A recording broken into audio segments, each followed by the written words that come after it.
guys. Yeah. And I'm recording now because we're getting into it here. So this was the output of my thinking in probabilities, and I was just showing Dennis the output. I haven't showed him the process yet. So this is kind of the data lab, Dennis. If you want to introduce us, this is pre-data lab. You Why don't we pre just start the data lab and I'll take us through this? I think that's a great idea. So, welcome to the Data Lab here on the sportsaffiliation.com. This is where we take you inside our data lab and give you an idea of how we look at data in a different way and hopefully inspire you to find your own methodology to improve your skills. And joining me as he does each and every week here on the Data Lab, he is the fantasy professor. He's a real professor, John Bush. And John, you're showing us an amazing graph. Why don't you walk folks Yeah, so through this data? yeah, I would urge if you have X, I actually did use Grok and I prompted thinking in probabilities in fantasy football. This was lessons in thinking.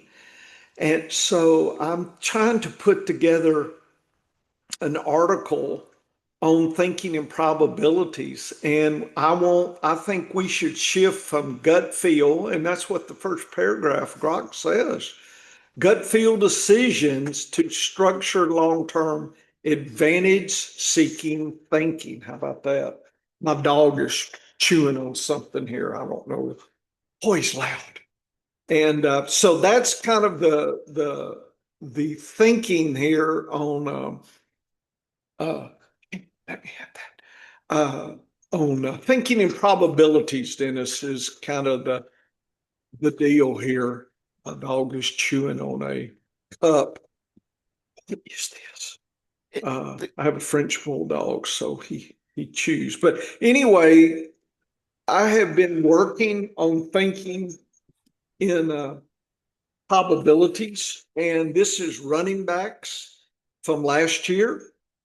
And I have three data series that is trying to model the running backs, the predictions into 2026. And so that's part of what I've done is this is predictive. In other words, I'm making a prediction. And what I want Dennis and I to have by the time we hit the expo is his MVP metric, my this is counts over median metric for each player, and maybe my Bush LR or something, some other metric that Dennis has, his best aid or his upside or something. Have three metrics, and it allows us to visualize the floor ceiling concept, the probability. So it's not one data point, it's a range, Dennis. And that's the whole point is we have to leave the static, this running back is 15. This one's 16. That sounds very distinct, like, oh, 16 is better than 15. Well, if the range is the 16 doesn't have a lot of upside, but the 15 guy does to 20, then you're going to have to weigh what the value is versus potentially having the chance of having the high upside. Because the data, these metrics only kind of give an approximation. We don't know the future. So it's just a crutch to help us visualize the floor and ceiling. And that's a hard thing to do. We want a simple, here it is. This is a 15 and you're a 14. So I always draft the 15. And Dennis, that's not realistic in a draft.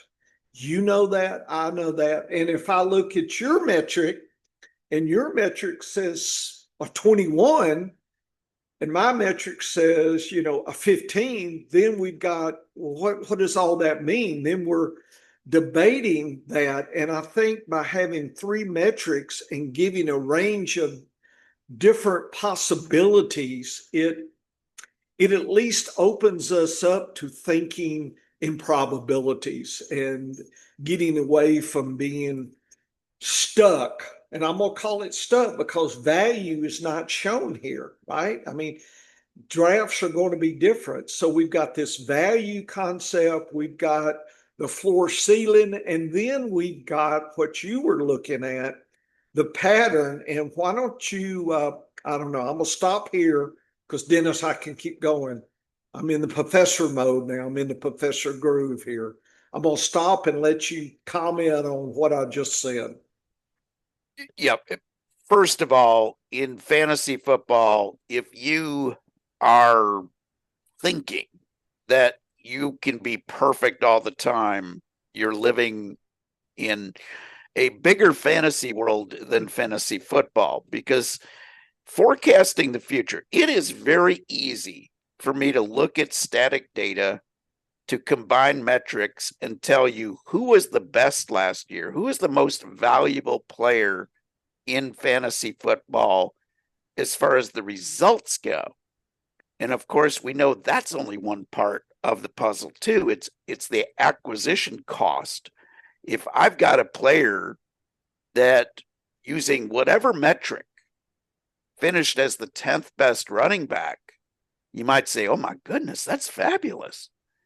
But if I drafted him as the first running back and he finished 10th, then all of a sudden the value isn't quite there.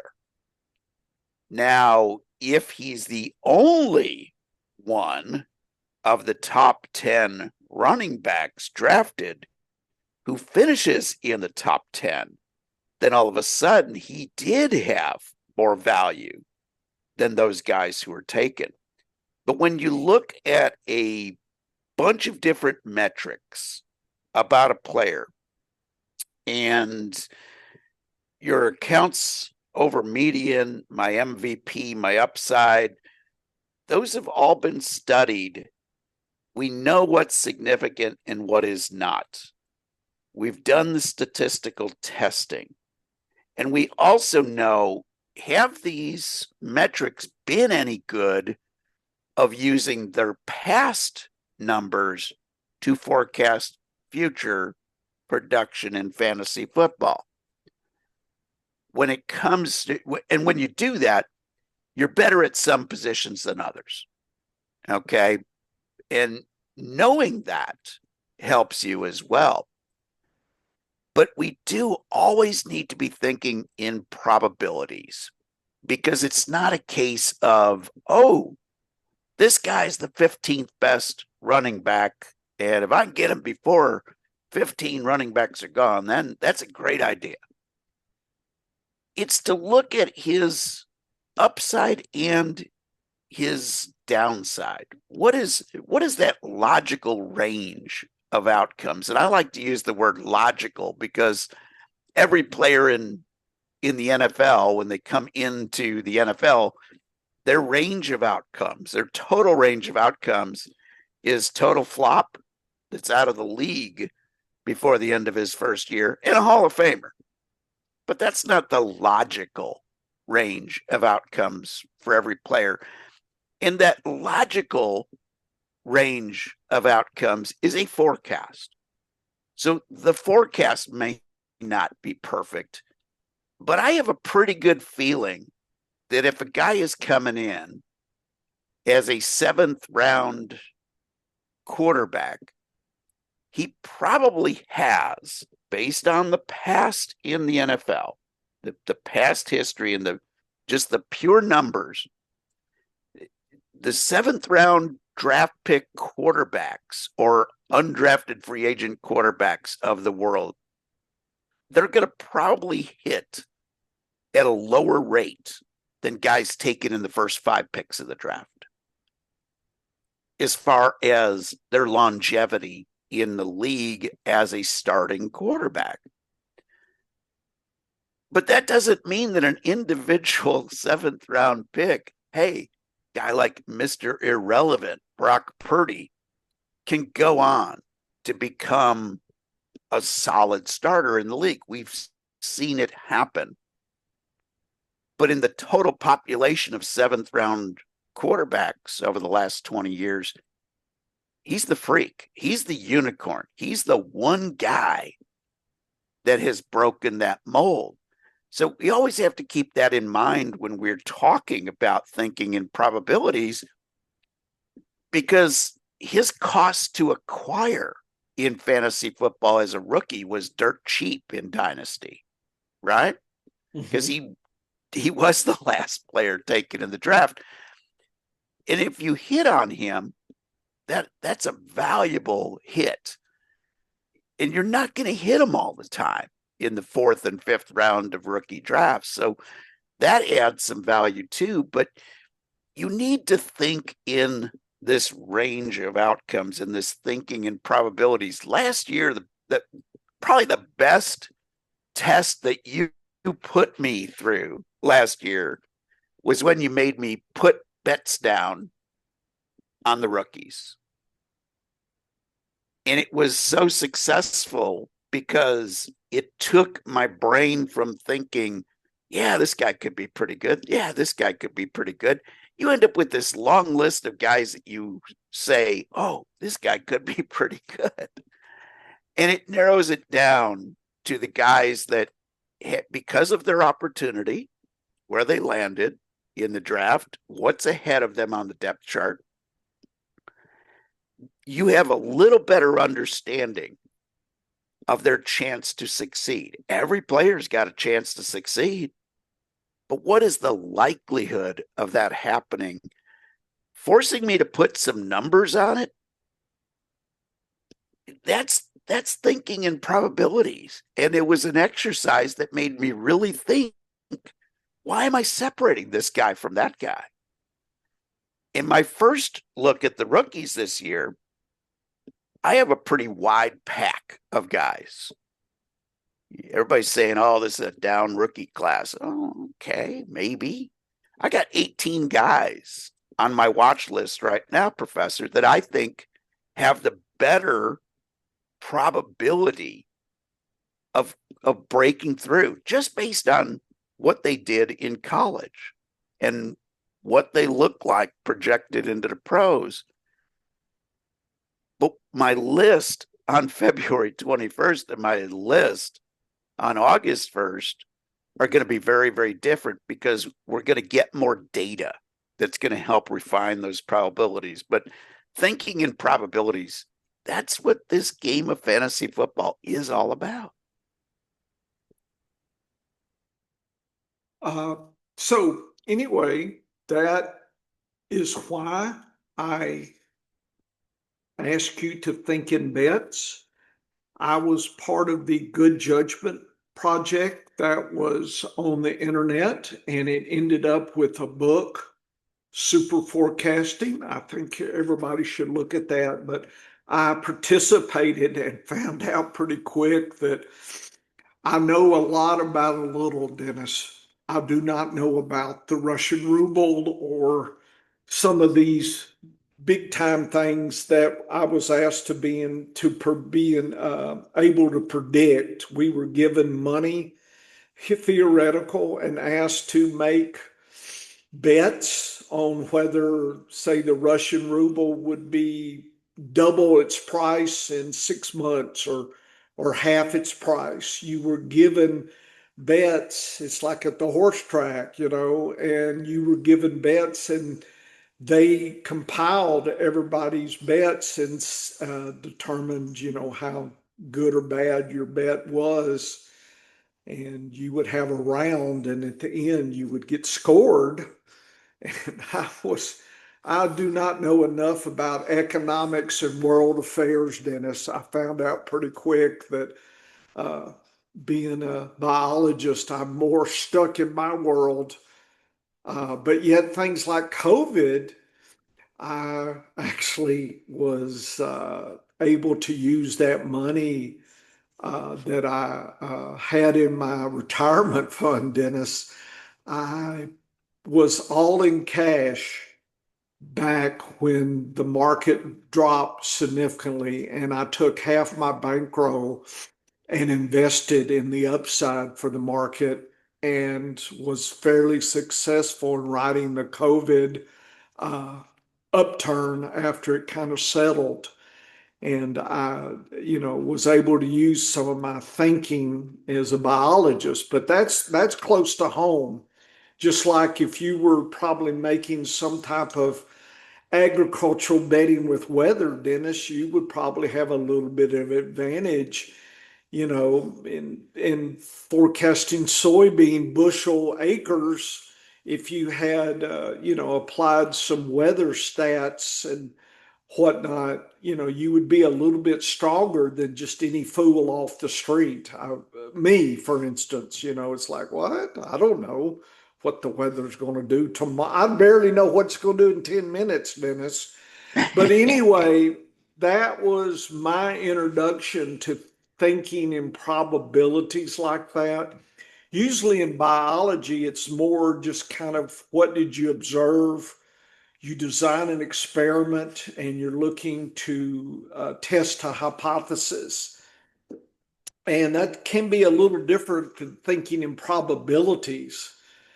Our probability is kind of 95% versus 5% that were false positives. I mean, that's the whole point of stats is you set numbers and you don't reject the hypothesis, or you do reject it based on some metrics, and that's about as good as we're going to get. And that's not thinking, 20 points or below or above. That's more probability thinking, and that wasn't the kind of research I did.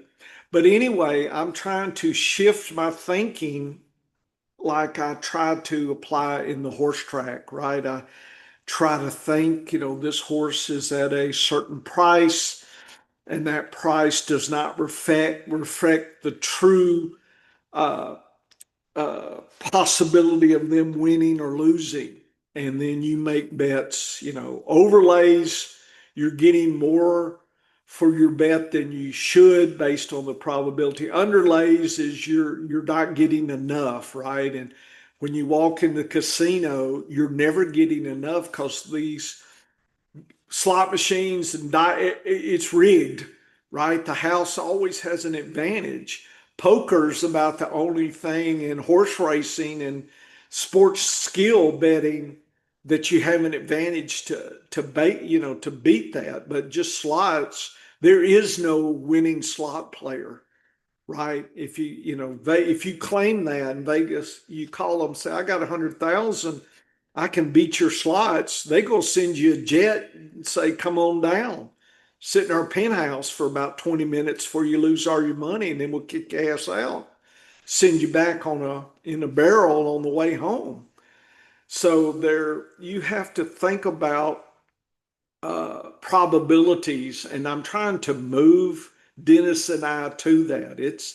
I know it's kind of like Dennis is a old Eeyore donkey here. I'm pulling hard to move him, and he brays at me a little bit. But I think that opportunity index, the betting last year on the rookies, kind of brought him a little bit further towards thinking in probabilities. But we see here, Dennis, uh, using three metrics that is the counts over median. And I have a predictive. So one of these is last year's actual end of the season.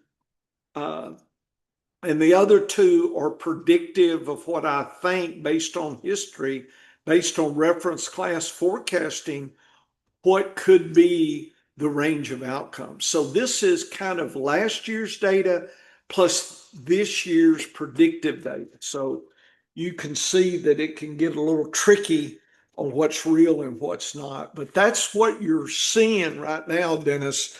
I'm just going to stop and let you comment. And maybe if you want to talk about some of these players, we can, because we were discussing Bucky Irwin, for instance, and your pattern analysis that you found on him. Yeah, so what I assumed from looking at this data is exactly what you're telling me this data is. And Yes. so let me double check that to make sure I Okay. understand that. So the red dots are last season? I believe the red dots are last season. And in fact, let me show you the red dots from last season. So the A Shane last year scaled at a 99.6. Wow. The top was CMC at 100. So the other two are the COM data, the median and the top of the box. This is the box and whisker. And there's Bijan and Chase Brown, believe it or not. And notice they're very similar in two as far as the predictions for this year. So I can't really separate those three. And so what you're seeing is last year. So it's 87, 87, 96.6. So this is, it's so close to 96.6 and 100, 100. You don't see anything, right? It's not that fine tuned. But here is Bijan, and this, the bottom one, series one, Dennis. So the is represented here, but it could be in there. The dot, I believe, is the median of the what I call age com metric. So the last year's data is a little bit more not as obvious because this is a stock symbol graphing here, but I like it shows the highs and the lows. So I don't think we can say that the dot represents last year. Okay, gotcha. But the Most range. likely it represents the median prediction for this year. Oh, okay, gotcha. Okay, that makes more sense then. And then the total line would be The the up and range of down outcomes. includes last year and there's this year. So it's a prediction versus that, but it's expressed as a line. I don't have the two dots. You know, we could have three colored dots, but this is a way to short term that or shortcut that. So it anchors with one dot, in this case, the third series, which is the median right here, age com median. And I'll have to explain what that is. But anyway, so it's Yeah, a little bit more complex, but I think simplistically just see that's the highs and the lows and kind of an anchored this year prediction. So the red dot could be thought of as a prediction for this year. and the So it's more range. predictive. Gotcha. Okay, that makes sense. The range of outcomes though is shown in the complete bar. In the complete bar. So what I saw immediately on this And was here's again Bucky Irwin. Bucky Irving is the fact that the data suggests that his performance will be Could be the eighth slightly best. right, but his performance, the red dot performance prediction says that's probably the most likely place on that That's what it graph says. that he'll finish. If you had But 10 Bucky Irwins, five of them would finish there. so Two or two three things, would finish closer to the top. Maybe one or two would finish below. and here's where I think you can refine that forecast by looking at team changes from 2025 to what does the roster look like in 26? What do the tendencies look like in 26? And for some players, it's still very up in the air. Bucky Irving, we're pretty confident that Rachaad White won't be there.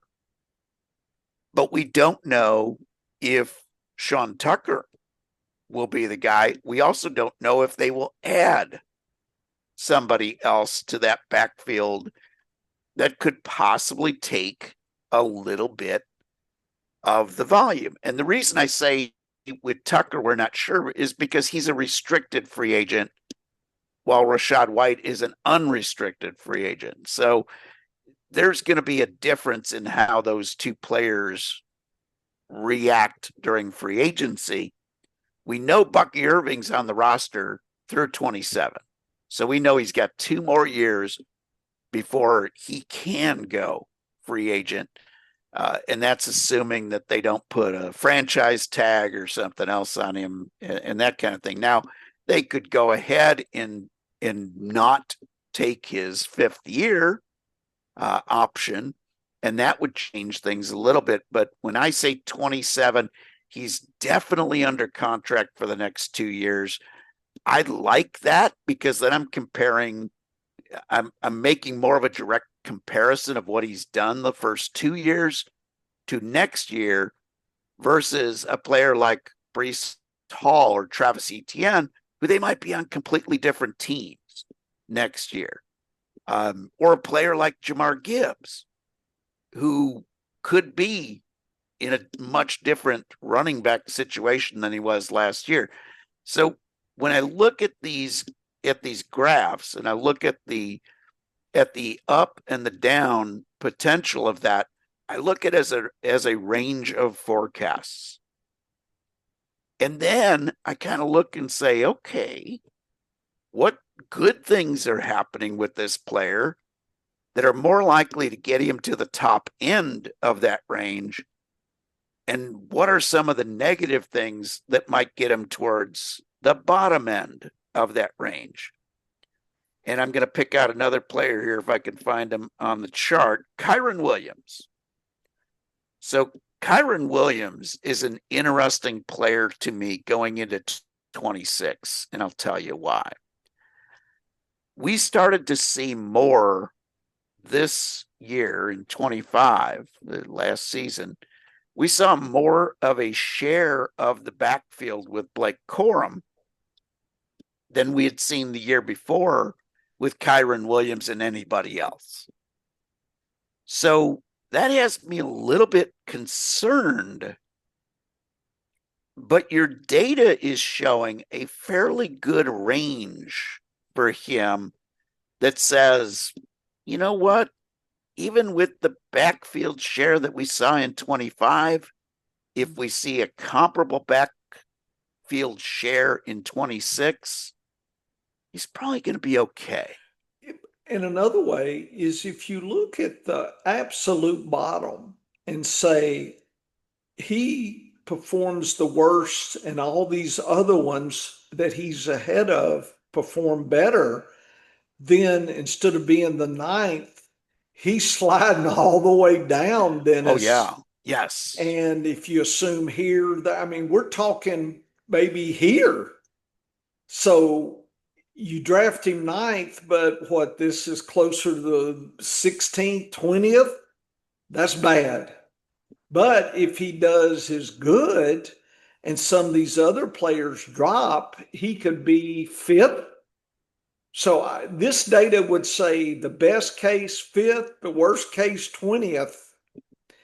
And look at Bucky Irving. He could be 5th as well.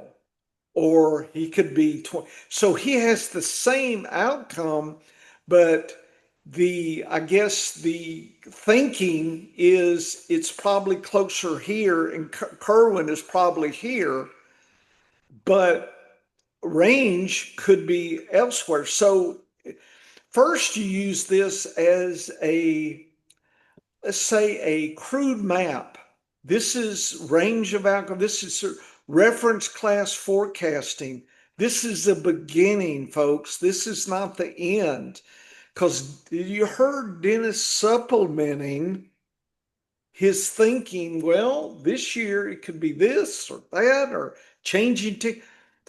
I am not, signing in blood here. I'm not selling my soul to Satan here on these numbers. It's just a talking point in February that I have it. What I'm going to do is get Dennis's MVP instead and and I'm going to,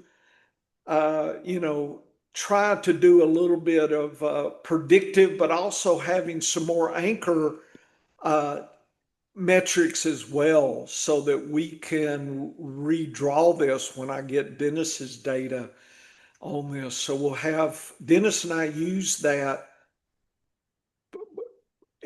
Dennis, when we were drafting and draft night out at the expo, we had a kind of a static to begin with thinking. And then you and I talked about these changing teams and coach and, this, and this is what this is the ADP we're getting him at. And it allows that kind of thinking fairly quickly.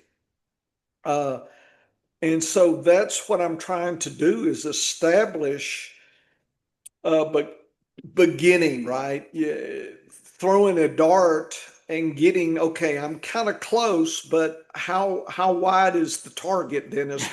Yes. What is the extreme? And this is a thinking point.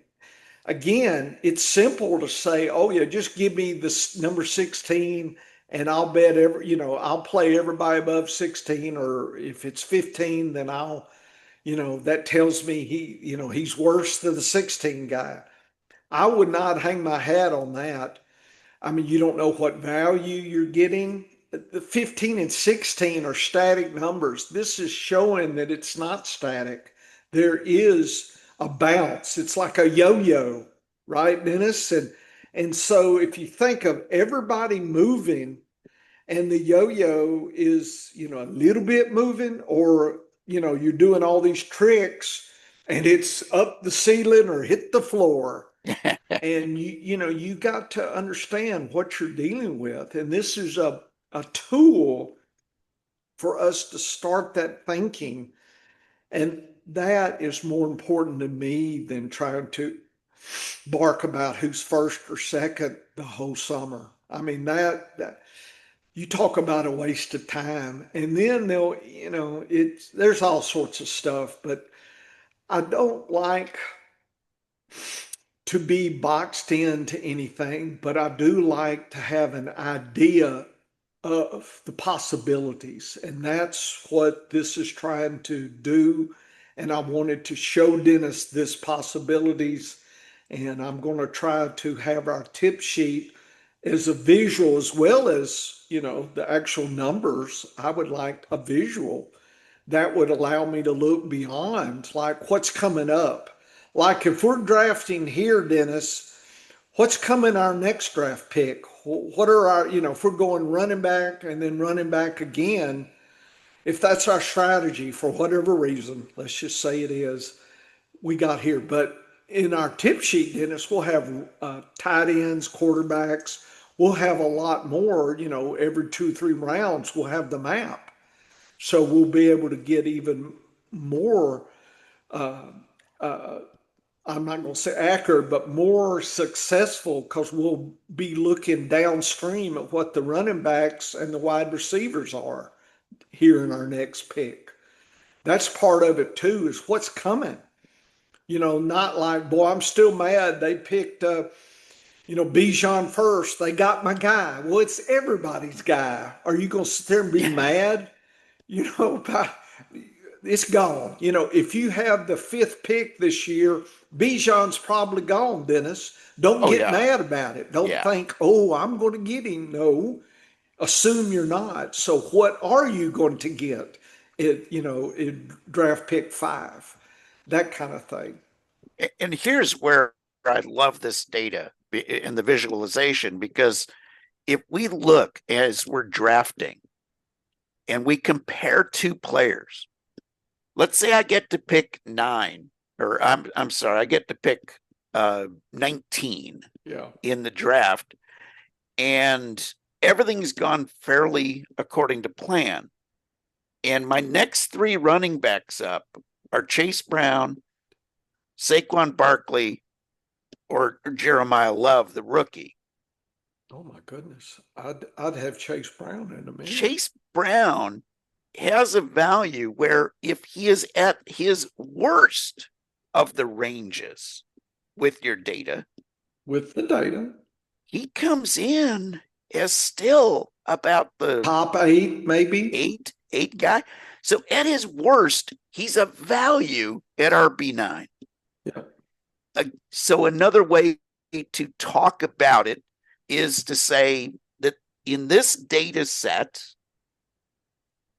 one way to think about it would be that this is a way to look at a floor ceiling using one group of data. Okay, Yes. it's a grouping of data that has established a logical floor and ceiling for a player.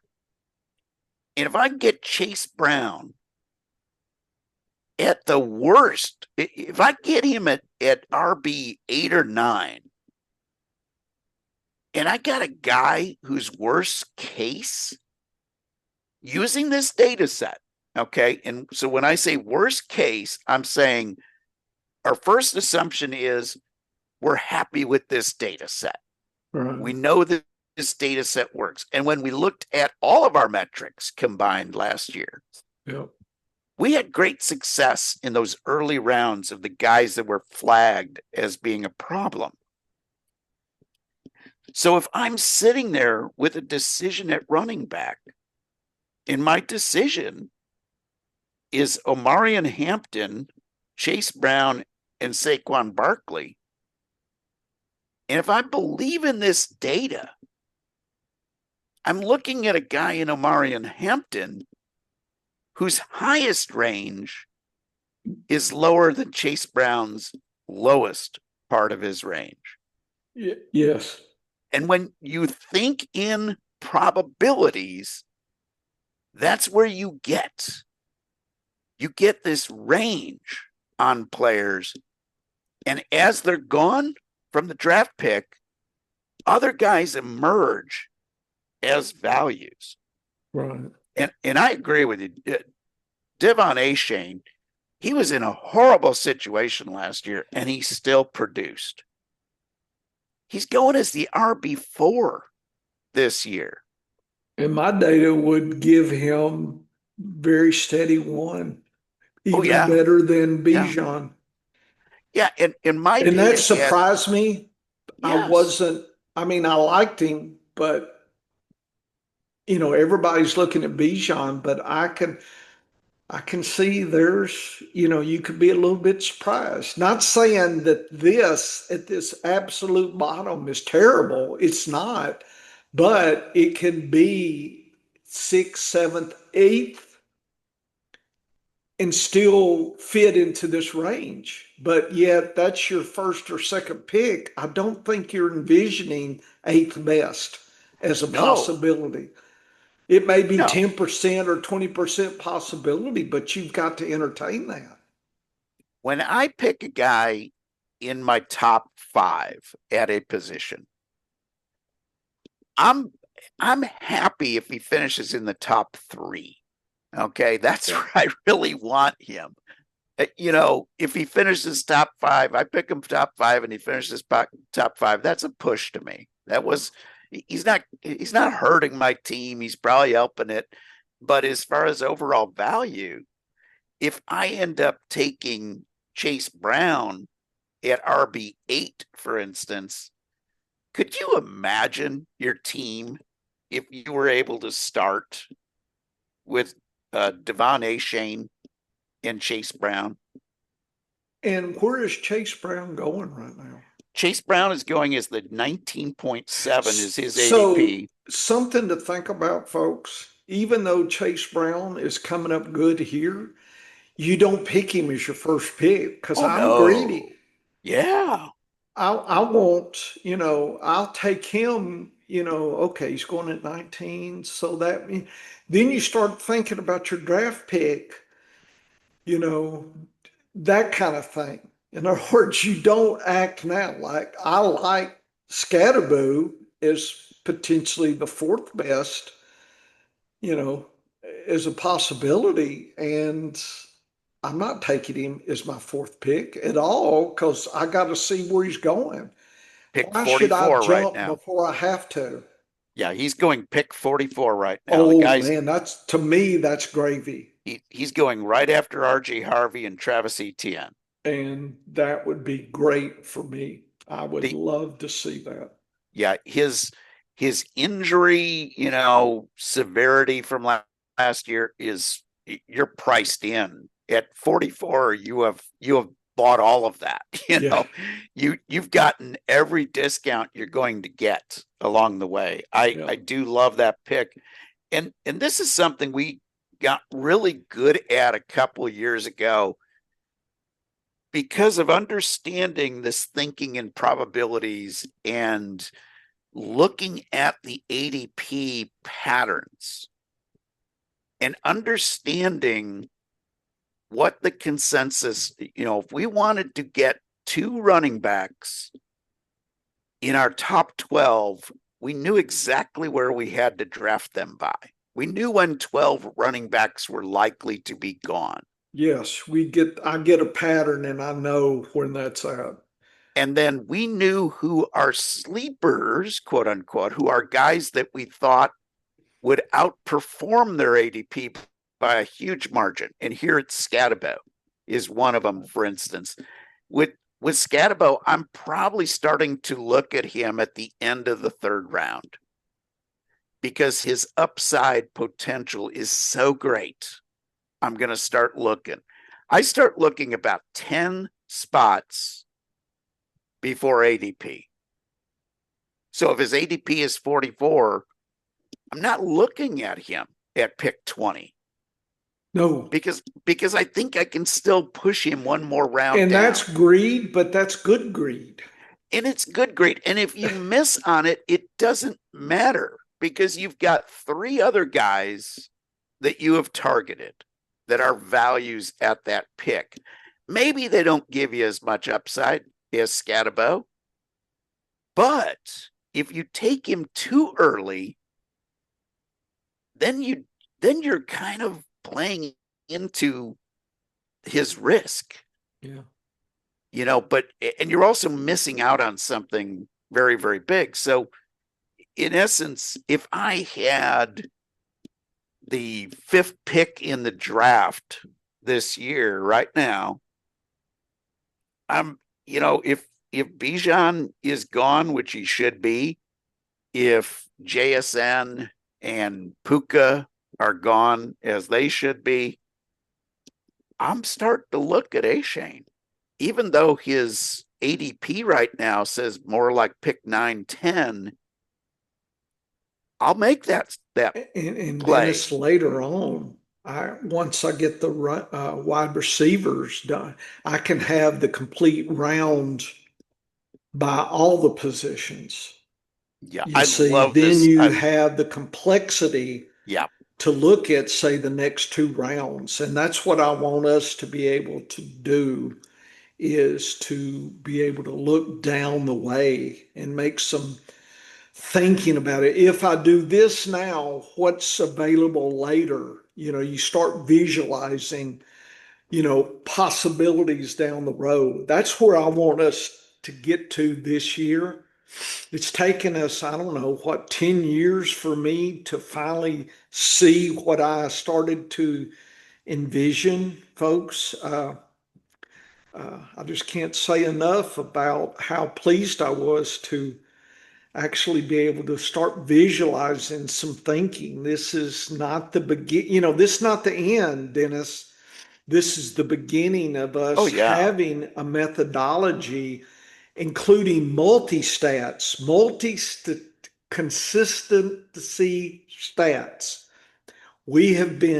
Dennis and I have been developing individual stats And now I'm trying to push he and I to look at multiple stats together, getting the different insights. They're a little bit different, little tweak here, little. That's what I want to see is how multi factors affect a prediction. And that's closer to reality.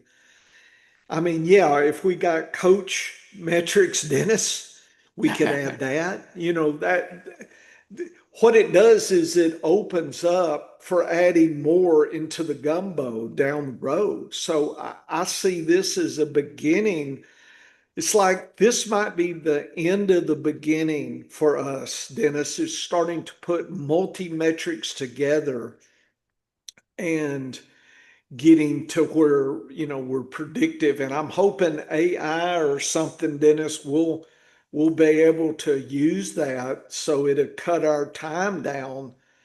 I'm just kind of waiting to see what it's all going to do. But as an aside, there is an AI agent for Excel. And so, Dennis, I played with it. And my initial, where we're at today, it looked like uh, what I can do myself is still superior to what the AI could do. And it looked like if you used it, you would actually get bogged down a little bit because AI doesn't know what direction you need it to go. I mean, I need to be able to talk to the AI, right? The Terminator head, and sit there and talk to it. And it says, what do you think about this? No, I think you ought to narrow this and add that. I mean, that's when I can start tweaking the painting with the shades and the brush style and all that. When I'm the Bob Rossi of the AI predictiveness, okay, the painting, right? The data painting, that's what I want to do. We're not there yet, folks, at least that I saw. But I did try that this week, actually. There's an AI agent for Excel, and I know there's multiples, but I just tried one for free and just, yeah, I understand what they showed me was what I kind of could already get to, but it wasn't the direction I wanted it to go. It could anticipate what I'm thinking because of my background and analysis, human experience of going through addressing a hypothesis. In other words, it couldn't replicate the scientific method yet. It's stuck. It can't go beyond human right now. Don't know if it ever will, but that's what I found today, Dennis. Yeah, AI is really, really good at giving you an overview of the consensus that is going on in anything that you are wanting to study. Yeah. It does such a good job of consolidating what's out there into what is the consensus view on something. Notice I said that doesn't mean it's going to be right. It's not going to be wrong. It's not necessarily right or wrong. It's just where the consensus is. And in fantasy football right now, I believe the consensus is still the mindset of a lot of people is that consistency doesn't matter in fantasy football. How often do you see comments like that on Twitter and hear them on podcasts and see them in articles? People telling you that consistency doesn't matter. Those are the people that don't understand how to measure consistency. We have multiple metrics that have outperformed just fantasy points per game, because consistency does matter if you know how to measure consistency. And you notice I said there isn't one way to do that. Between the two of us, we have like 6 metrics. Yeah. that do it in different ways. And Right. even within my metrics, I've got different ways of applying them. And we're not sure which is the absolute best, which is the absolute worst. But how about this as a hypothesis when you're thinking in probabilities? If you have 5 or 6 tools to forecast something, and they're all pretty good at doing it, they're all better than other methods of doing it. And now you combine these metrics, and specifically in fantasy football, my metrics and your metrics combined will give us a range of logical outcomes for a player. Some players, that range might be, oh, this guy could be RB1 or he could be RB22.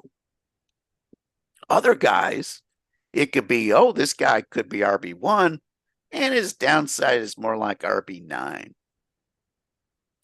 That's valuable information to know going in. And what I love about your red dot here on this is this can be thought of as a logical outcome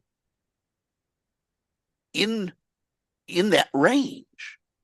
And you notice some guys, that logical outcome is pretty high Yes. it's to the absolute top of what their range of outcomes is. Yes. And then other guys, It's at the bottom. It's at the bottom. And that makes a lot of sense to me I in mean, fantasy football. if Look you at a look guy. at Alvin Kamara right down here, Dennis, the top is the top at 60, which is probably RB3-ish, maybe at the best. It could be RB4 if he plays. I mean, it could be bad. And what's interesting to me is Gibbs, Dennis, is number 2. And look, I acknowledge there is a wide range of outcomes, but his performance last year, if you looked at his data, there's something there that didn't sit well with my metrics. And, if you looked at Gibbs, I'm trying to find him here, Gibbs. Yeah, he was an 81. So it was in the top, 15, 20%, 20 picks, 1, 2, 3, 4, 5, 6, 7, 11, 12, 13, 14, 15, 16. So he's in the top 16, probably top 10-ish, something like that. Yet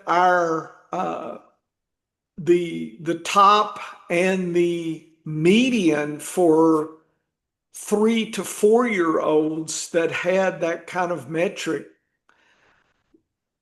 was 73 and 57. So I call this age com.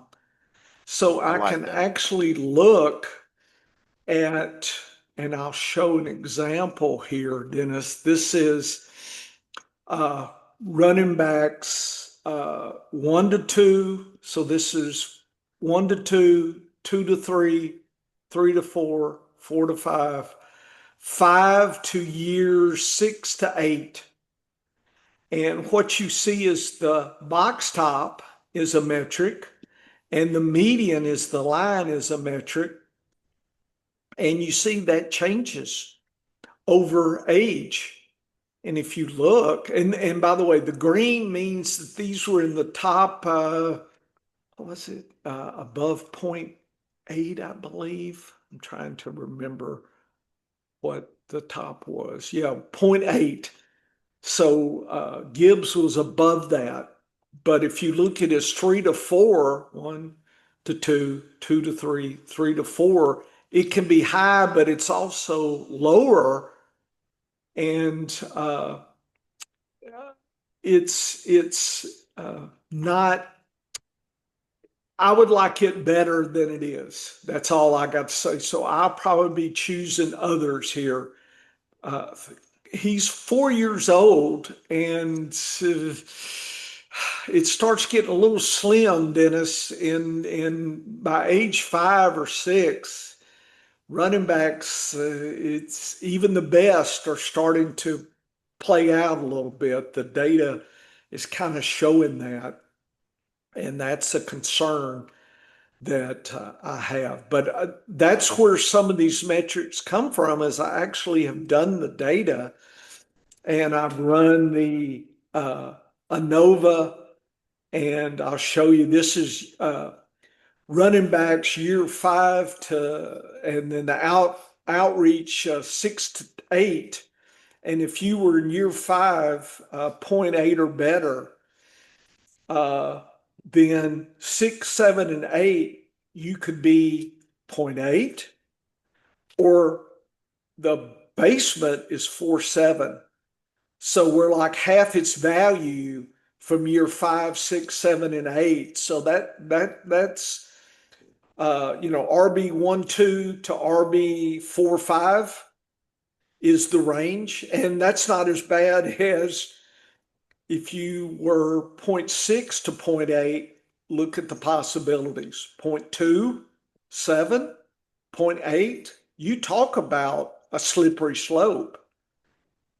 And I looked at the ANOVA, and I looked at the Tukey test, and I was able to say that the 0.8 and 6 to 8 pretty much you assume are the same, even though, and that's sometimes data's tricky, but we don't have enough data points. I need more data, Dennis, but the thing with fantasy is if I go too far back, it's a different world 20 years Yes. ago for running backs.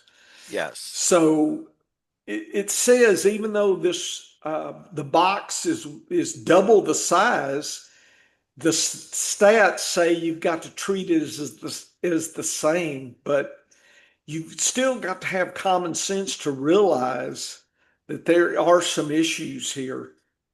And look at year 5, if you were 0.4 to 0.6, if you played 6, 7, and 8, at best you were 0.6, at worst 0.28, and it could be worse, be 0. You have no value. So that's when I call it age outcome. These numbers, in other words, the worse you did at 5, the worse you're going to do at 8, 6, 7, and 8. You don't see a lot of upside after 5 years. I mean, only in the top might the rare, 2 or 3 would still be good. And we've seen King Henry and some of those, and they catch our attention more. But this data says the group is more in the box. So this is more what this is the reference class forecast for ranges years 6, 7, and 8. That's what the data says. And it's so if you're picking at the absolute top in ADP, you could be, an RB 1 to an RB 3 or so, and that's you're not happy, Dennis. You're cranky at that point, but you need not to be fooled. Don't think that, oh, I'm always going to be here. This shows you that this is the range. 4.7 to 9.4 is the absolute best we'll ever see and worst. And that's half price. It could be bad, Dennis.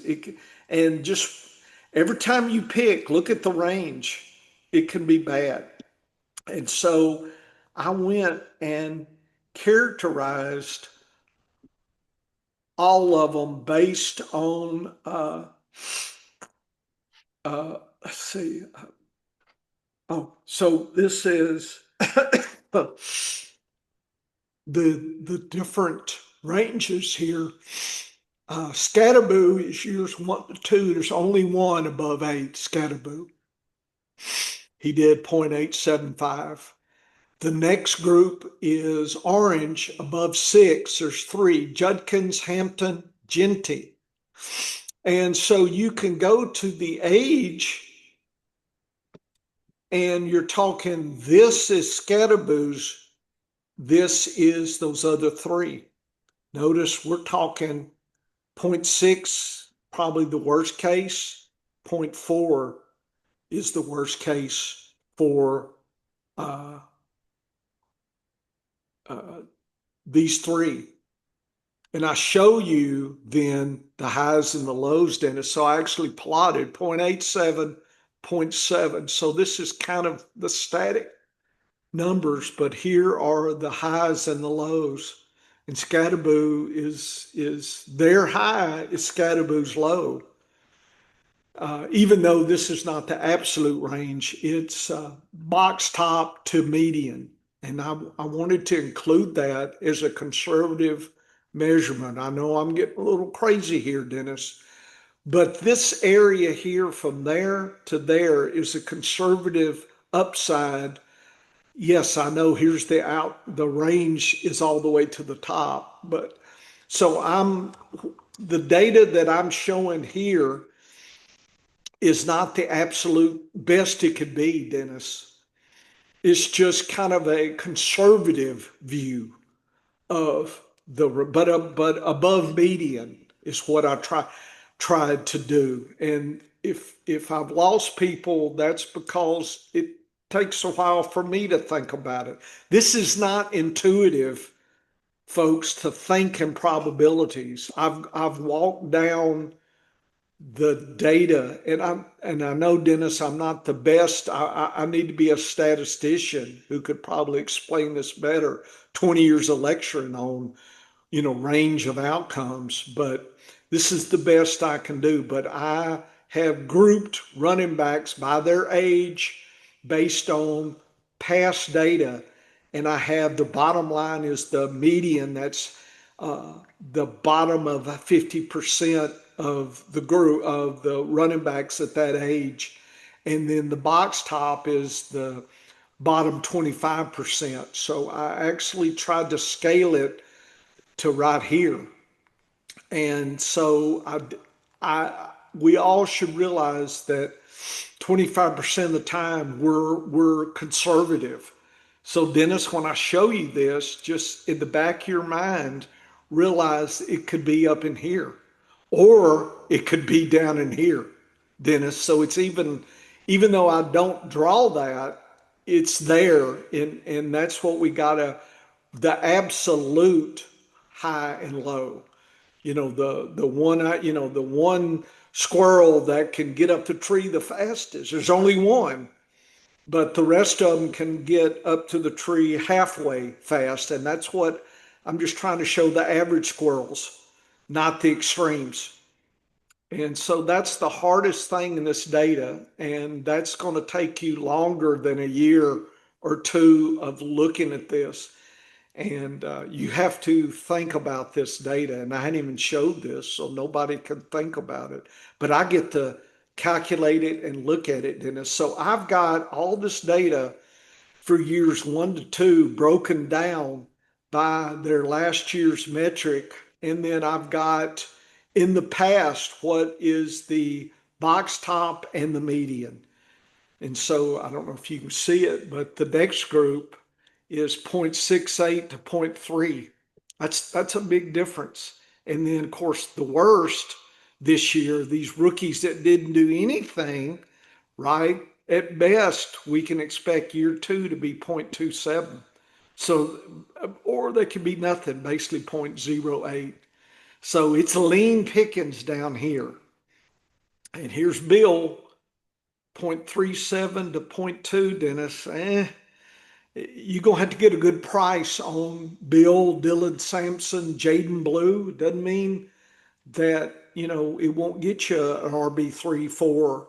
That's the best case scenario, this data says. But the absolute best could be RB2 for Bill. But that is the absolute best that could ever be. And I just don't know if Bill is that absolute one in 100 super squirrel that's up that tree first.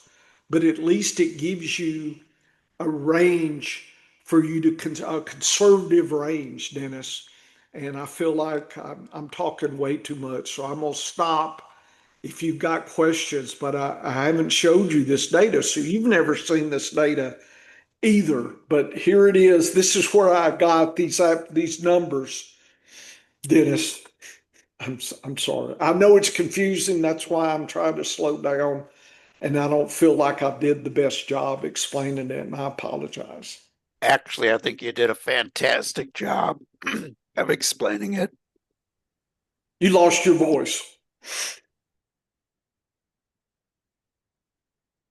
And I tried to, Dennis. I There you go. tried.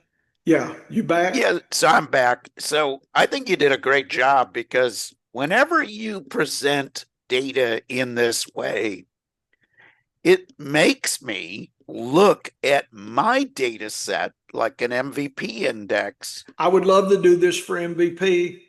And I'll get you that data so you can. But even before that analysis, it made me look twice at Jamar Gibbs. So Jamar Gibbs, 3 seasons in the books, right? Yes. I'm going to act like an Olympic judge used to, and I'm going to throw out the high Yeah. for each one of my players. Yeah. I end up with a range of what he's done in the past, Yeah. not looking forward yet, Yeah. but say, because I know with my MVP index, most players go down. They do not go up at running back. Yeah. Very different position than any other And I'm position. focusing on Gibbs right now. You could look at 23, 24, and 25 by com. Yeah, 0.8, 0.94, 0.76 last year. and I'm going to put this into terms that people understand. So if I look at his 2 out of 3 years that he's already posted, Yeah. and we already know that running backs usually do not play back to their high number. Okay. There are exceptions, but most see a decline. So if I'm already throwing out his best season, I'm saying that's the outlier. I'm just throwing out his best. Everybody's best season is out. I'm left with RB5 to RB9 as the range of what he's done in the past. Do I want that as the second running back off the board? So what I'm saying is, I don't. as I'm taking this guy second, I'm drafting my RB5 to RB9 guy, more than likely. And if there's a downside, the downside is probably greater that he could finish outside of RB9 than finish in the top 3. Looking at just these metrics. Now, how does that compare to a guy like Bijan Robinson? If I attack this in the exact same way with Bijan, and I throw out his high, and I keep his other 2 seasons. Oh, he's superior. Yes. So his downside, if you will, is still around RB9 for me in MVP, but his upside is RB2. Yeah. So I got an RB2 to an RB9 range coming off, and he's had back-to-back seasons that are RB1, RB2. So I'm looking at that going, he is a much better gamble than Gibbs. But I still have to look at that data and say, you know what? RB9 is still a possible outcome for this guy. Yep. And how I apply that is, okay, what do I get at wide receiver? That's the way you need to be looking at every pick you make in the draft. It's not just, oh, I want this guy. because he's still there. What is his range? And what are the ranges of the other positions that you could take? Right. And when I look at Bijan, I'm like, okay, I'm cool with that. I'm cool with RB2 to RB9 being my logical outcome. If he doesn't hit one, he's going to be in that range. He doesn't play back to what he's done. And here's the thing, folks. He didn't have his best season of his career last year. He had his best season the year before. So Yes. he saw a slight decline last year. So did Jamar Gibbs. Yes. In fact, Gibbs's decline was 23 points versus 24 of Bijan. So in MVP, they both declined the same number of points, basically, but Bijan did it from a higher level.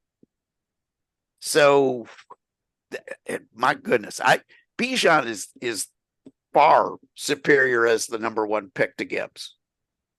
Using my data, using your data. Yes. And I look at Gibbs and I say, man, he's a risky guy to take with that second pick. Yes. And that's basically what you have to do right now if you want him on your squad. Yes. So I love using the data like this because it makes you think through a problem. If I draft Jamar Gibbs, I need an outcome that is higher than the outcome he gave you last year. Does that make any sense to you of why he would be better this year than last? I don't see it. Yeah, he's going to his fourth year.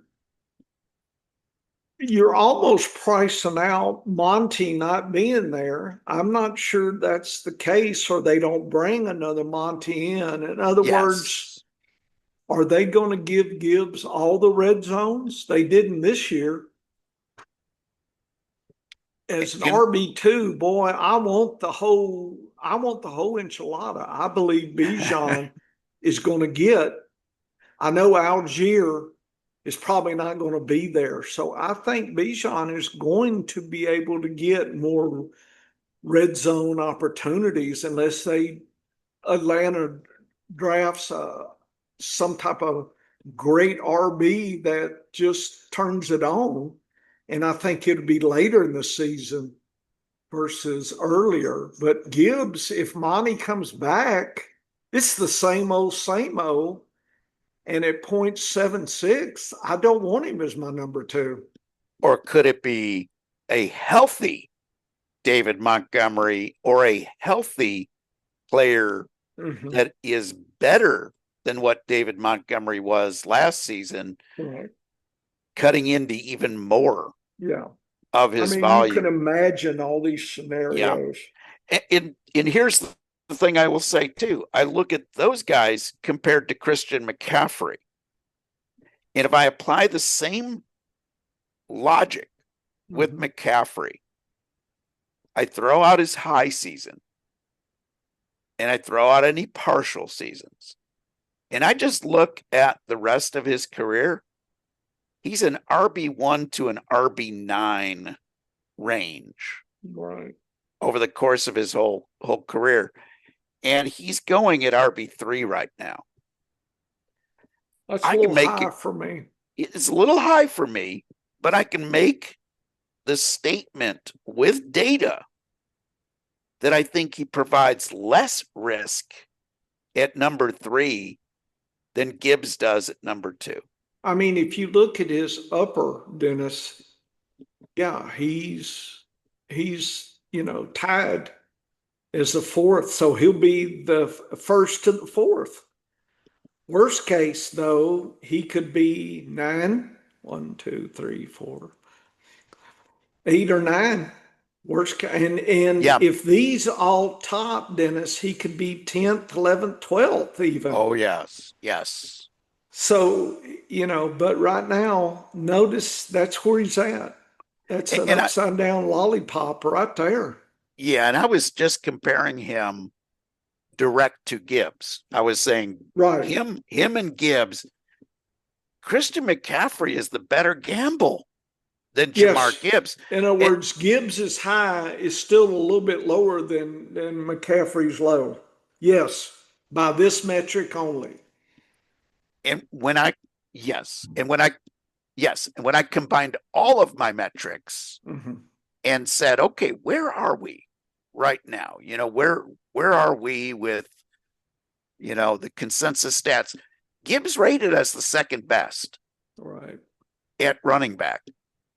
But what we're seeing here with the data Mm-hmm. is that he was overranked by a couple of the suggestions. He did a really good job of saying, Jamar Gibbs was one of the top 5 guys last year, without a doubt. Right. But what it doesn't tell you is, where is that downside potential? Like the last 2 years, he's definitely, if you combine his last 2 years, he's definitely been worth that number 2 pick. But you don't get to play in the past. You have to play in the future. And in the future, he is a riskier pick than McCaffrey. This data of yours, Professor, has forced me to look at my data in a more critical way, to look for those upside potentials. Yeah. And to also look at the possible hand grenades that are out there. Yeah. Gibbs offers incredible upside. There's no doubt about that. Yeah. But he also has a wide range of outcomes and a logical range of outcomes below his ADP. And that's scary, especially at running back. So I agree with your assessment. Again, this is not, these lollipops up and down are not the end of the story. I tried to make it a conservative upside, I guess, is I'm not giving you the absolutes. And again, I used age as a filter. So for the first time, Dennis, I've compared age and consistency together, forward thinking. That is what you're seeing. And I probably should have emphasized this is this evolution of our metrics. As we move down, I want to try to add more things in there to modify the consistency. And we're going to be moving things in and out in the next few years. I need to live a little bit longer. So I guess, Dennis, you need to freeze my head and bring it back. Okay. And I can, put me in the fish tank and my little head will bobble up and I can talk maybe through my mind or something. And you and I could keep on. Every Saturday we could meet in our fish tanks, our little heads bobbling to each other like little corks.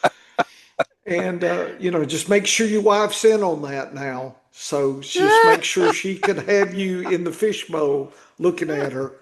You could frown at her. She brings some other old man in from the nursing home and you could be angry at her, show her the angry look. But anyway, you like that, don't you? If you watch Oh, yeah. Futurama, they had the heads in the bowl in the library, and you could go talk to famous people. Their heads were in the fish. Have you seen that? They had Leonard Nimoy. Oh, yes. Yeah, and Yes. they were, putting fish food, and he was bobbling for the fish. That's what I want to be. I want to be the old professor's weazened head in the fishbowl there. But anyway, adding age metrics into consistency is what I've done for the first time. And this is some of that visualization. And folks, if you see, things are not as clear as in age. It's not linear, right, Dennis? It's variable. Things Oh, no. Yes. things are moving up, things are moving down, and you can get, and it depends on last year's performance. So now I've got age and last year's performance for this year's prediction. And that's what you're seeing over time when I've done this data. So now I've got this data for us to look at. So I've got the age, and then I've got last year's actual physical data and the predicted box top and median data as well. And just kind of a conservative upside concept of the player. We kind of, what did he do last year? Historically, what are aged running backs in the same last year prediction? What have they done in a conservative way? And so now it's reference class forecasting. And so I've got all this data, Dennis, that I've been working on for a long time. And I don't know if I'll ever show that. Uh, you know, but here it is for us to look at, to see here, Dennis. So I have the other running backs as well. I don't know if before we leave this topic, we probably overdone it as usual. So this is the next group of running backs. And if you'll notice, a lot of lollipops, a lot of sticks here, and notice there are a lot more going up uh, because they're low to begin with. So it's kind of like I can't go anywhere but up. And the pink line is 70%. I just wanted a consistent value, Dennis, so you can kind of see where RBs were above and below 70%. And as you go further down, very few will ever pop up above 70. There are a few possibilities. And you can kind of see what's what, who's who. So and I need to send you this data. But so a couple of quick takeaways from okay. looking at this second squad of running backs. There are a few that are on this list Mhm. that are probably going to be drafted in the top 15 and definitely a lot in the top 20 at running back. And they need to be perfect just to return your base value. That's pretty scary. But there are other guys. I think are going to be drafted later. Yes, there's guys with similar profiles that are going to go much, much later in the draft. And depending on if they can find that opportunity to be the starter, might give you some surprise value. And I'm going to point out a couple of them that jump right to mind here. Devin Neal with the Saints. We expect Kendra Miller to be the logical guy to take over if Kamara is not the starter. Neal's got a little bit of goodness to the upside based on look, his here's profile. Kamara right here. And there's Kamara, yeah. He's not even close to the 70th percentile. No. But Neal could be. Neal could be. And here's what I love about these players is because when you're looking at this data, you are doing it independent of an improving situation. Yes. And by that I mean you're not looking at anything except for the data. You're looking at player A just like you are player C, D, E, F, and G without looking at what has changed. So when I see a potential like that, just licking up above that 70 mark, and then I say, and what if the situation is better for that player next year? That's how this data can be used. Because if I'm looking at a guy like Neal and Henderson, I'm looking at two very similar Profiles. profiles. Yes.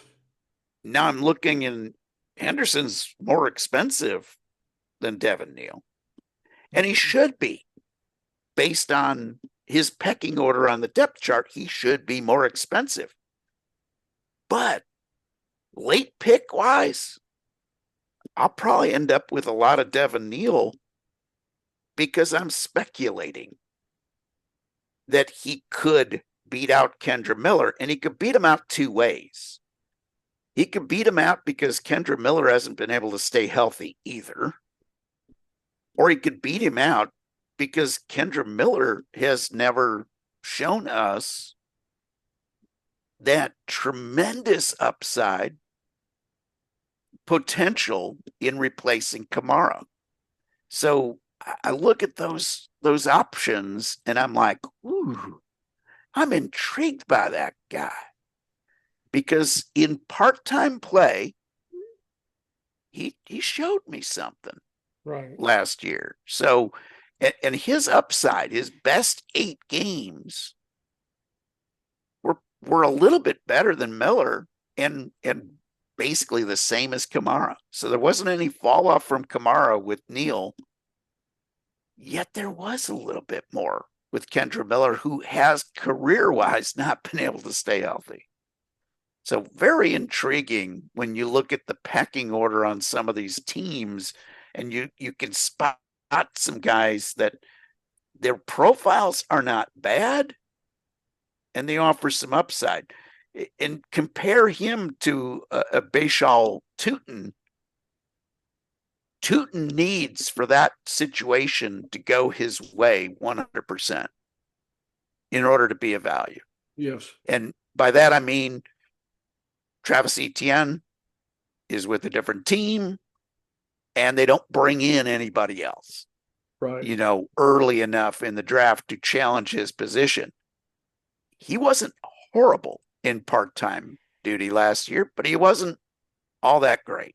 He just was he was a plotter. And that's what the data is showing you, is that he didn't do anything spectacular. He was just there. And for him to hit above that 70%, a lot is going to have to go right. Yes. Yet people are drafting him as if he will make it above that 70. So this is how I look at this data and I like this concept because it really is thinking in probabilities.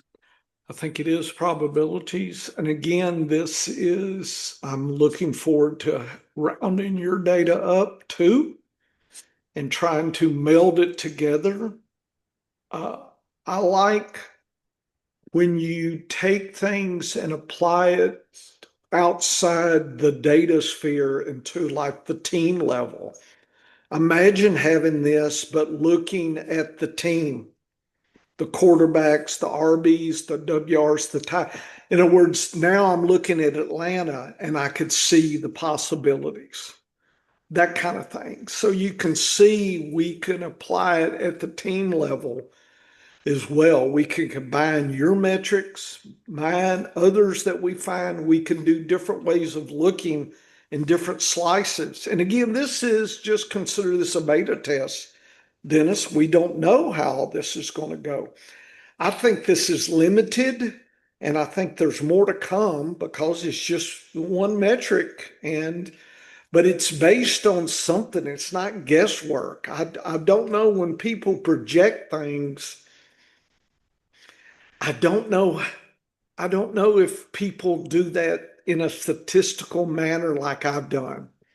In other words, when I've actually looked at past uh, players in this same situation, it's hard to find enough to gather that data. See, that's the downside of fantasy stats is you don't have a lot of data points. And so people, you have to throw that out and just do some guesswork and gut work. Or, I don't know. I mean, they call it comps, but a comp, Dennis, is him to him. But Dennis, that's two data points. That's not a lot.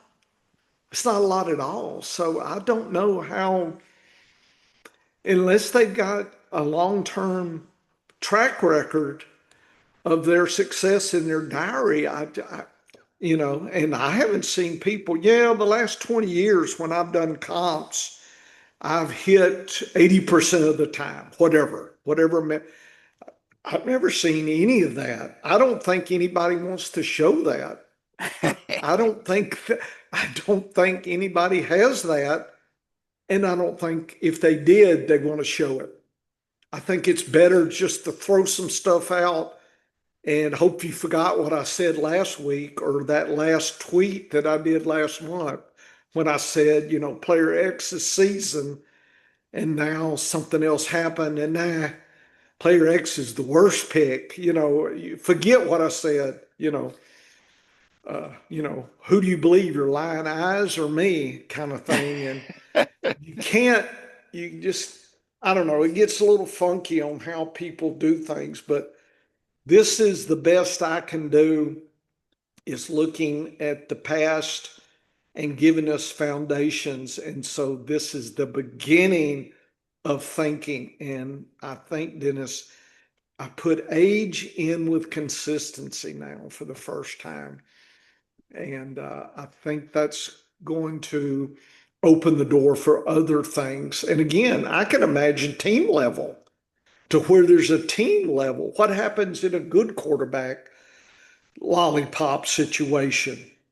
What are the RBs and the WRs? And, then you can start looking, last 5 years in this quarterback situation, what did the running backs look like? What was their range of probabilities? And, that I can see what we could gather. I got to be here in 5 years to start putting all that in, Dennis. So anyway, that's a kind of, I think, as far as I want to go. I'm tired. You're tired of all this, but I have done quarterbacks as well. And, I've got lots of other metrics here, Dennis. I've gotten 214 slides of data right now on just the comp. I'm doing it too much, but I'm about done. I've done the quarterbacks in these same calculations, Dennis, the age comps. I've done quarterbacks as well. So maybe next week I'll pull the quarterbacks out so we can look and Love it. see what the data is imparting to us. And then I'm hoping to do tight ends. And then I'm going to go and hit the WRs. And then we can do team level discussions of all of them. And then your MVPs stacked in this somehow. And Yeah, and here's what I will say, Professor, is that this forecast of yours, this is not the end forecast no, that you will see on August the 1st. mm-mm. But what this is a logical, probability based concept of where a player is. And the way I would take this to the next level at each position, and each position is going to give a different way that age comes into play. It's no different than in horse racing, a higher class horse generally holds form better than a cheaper claimer. That's why they're a cheaper claimer and why the other horse is running for $1 million, $5 million, $10 million purses. That's the biggest difference. That $10,000 claimer on any given Saturday can put down a time that is much better than where he's racing, but his inconsistency is horrible. And that's why he's cheaper. What we are looking at with the professor's data is a starting point for a forecast range. Yep. because we know what the data is suggesting based on probabilities of where that forecast range goes. Then our decision tree, did the team get better or worse? Did the quarterback get better or worse? Did the competition for volume get better or worse? Each one of these other questions. And then as we get closer to draft, did he get hurt in training camp? Where are we with injuries? Where are we with this? There are a lot of separate pieces for forecasting 2026 outcomes that can be added to this probability based forecast range. Some of them will push that player's potential higher, some will push it lower. But if I know a starting range, it gives me that first point. And it lets me know, even if I suck at forecasting the future, this is what the probabilities are based on what we've seen in fantasy football in the past. Brilliant idea, Professor, and a great way to think in probabilities. Yeah. Do we want to do a show, Dennis? Well, I think so, but maybe Okay, because this I'm week about run out of, I don't know, you got some ideas on I've what to got talk? some ideas. So we're going to Okay. wrap up the data lab for Okay. This today. is a big data lab. Next week, over on the sports affiliation in our data lab, we'll be drilling down looking at the quarterback Yeah, we can position do. I've got the figures for the quarterbacks. Sure do. and head on over to the scienceoffantasyfootball.com. You can read up more about these concepts of thinking in I'm probabilities. working And on the article. I just got to work on it. I got things to do. there you go. And come on back here next week for another edition of the Data Lab. Get to work, folks.